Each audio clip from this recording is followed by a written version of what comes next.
The current police crime updates indicate drastic increase in cases of suicide registered.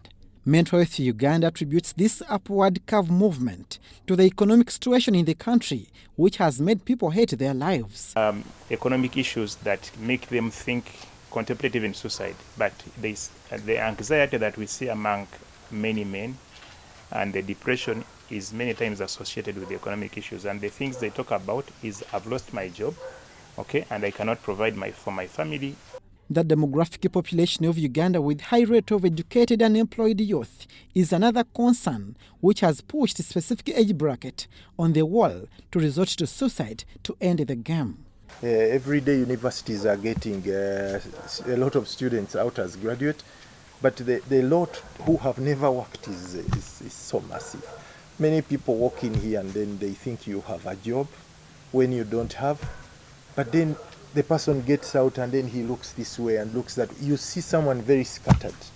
Social media and sports betting are two other toxic platforms that have created anger among a disgruntled class of people to deem their lives useless. So I think social media in general is a hostile environment. And because of the way we interpret messages that we see in social media is why you see the reactions of anger. Okay, I don't know if a study has been done to see the impact of social media, but what we see is that the bullying that happens on the internet, okay, bullying in general, harassment, is a major trigger for mental health problems, especially for young people. With these statistics, Mental Health Uganda wants government to amend Section 210 of the Penal Code Act, which criminalizes suicide. They are of the view other alternatives of integrating mental health care and services in formal and social institutions should be sought. Suicide as a public health issue rather than a criminal one. Because why would you charge me in a court of law, yet you did not support me with my issues? Because that's the most critical issue that I had a lot of problems. So these are you, as a state, you must work on the socio-economic determinants. We don't use the word committing suicide.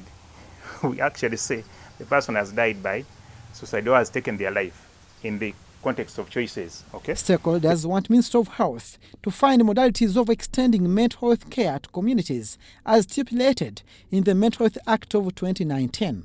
They believe this will increase utilization, access to care, and enhance awareness of mental health care and services. Abdunasere Lubwama and Rogers Komagom for UBC.